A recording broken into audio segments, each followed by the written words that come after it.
Guys, എല്ലാവർക്കും സുഖമല്ലേ? ഇന്നത്തെ സ്പെഷ്യൽ പഴങ്കഞ്ഞിയാണ് കേട്ടോ.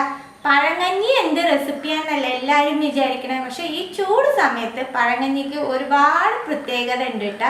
എത്ര വെറൈറ്റി ഫുഡ് കഴിച്ചാലും പഴങ്കഞ്ഞി ആരെങ്കിലും കഴിക്കണ കണ്ടു കഴിഞ്ഞാൽ നമുക്ക് കഴിക്കാൻ തോന്നും. അപ്പൊ ഇനി കഴിക്കാൻ തോന്നുമ്പോൾ പഴങ്കഞ്ഞി ഈ രീതിയിലൊന്ന് റെഡിയാക്കി നോക്കൂ.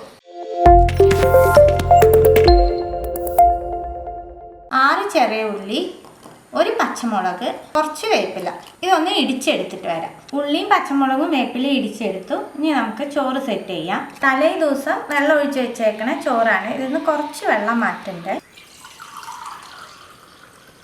ഒരു ചട്ടിയിലേക്ക് ഇട്ട് കൊടുക്കാം ചോറ്. ഇതിലേക്ക് ആവശ്യത്തിന് തൈര് ചേർത്ത് കൊടുക്കാം. പുളി അനുസരിച്ച് ചേർത്തോളൂ. ഉപ്പിടുന്നുണ്ട്. ചതച്ച് വെച്ചേക്കണ ഉള്ളിയും പച്ചമുളകും വേപ്പിലയും ചേർക്കാം. എല്ലാം മിക്സ് ചെയ്ത് കൊടുത്ത് കൈ വെച്ച് നല്ലോണം ഞരണ്ടി കൊടുക്കുക. അങ്ങോട്ട് കുറച്ചും കൂടി വെള്ളം ആഡ് ചെയ്യാം. ചോറ് വെള്ളത്തിലിട്ട് വെച്ചില്ല, ആ വെള്ളം തന്നെയാണ് കേട്ടോ ചേർക്കണേ.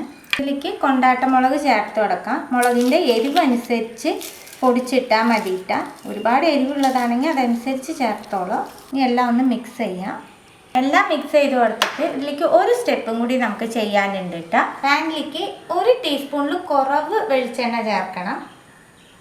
1/4 ടീസ്പൂൺ കടുക്, 1/4 ടീസ്പൂൺ ചെറിയ ജീരകം, ഒരു ചുവന്ന മുളക്. പഴങ്കഞ്ഞിയിലേക്ക് ഇടുമ്പോൾ ഈ എണ്ണ ഒഴിവാക്കിയിട്ട് കടുക്, ജീരകം, മുളക് മാത്രം ഇട്ടാൽ മതി.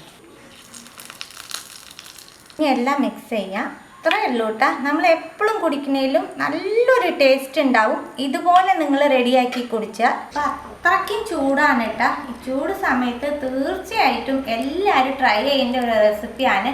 ട്രൈ ചെയ്ത് നോക്കി നിങ്ങളുടെ ഫീഡ്ബാക്കൊക്കെ അറിയിക്കുക. പുതിയൊരു റെസിപ്പി ആയിട്ട് അടുത്ത വീഡിയോയിൽ കാണാം. See you, by.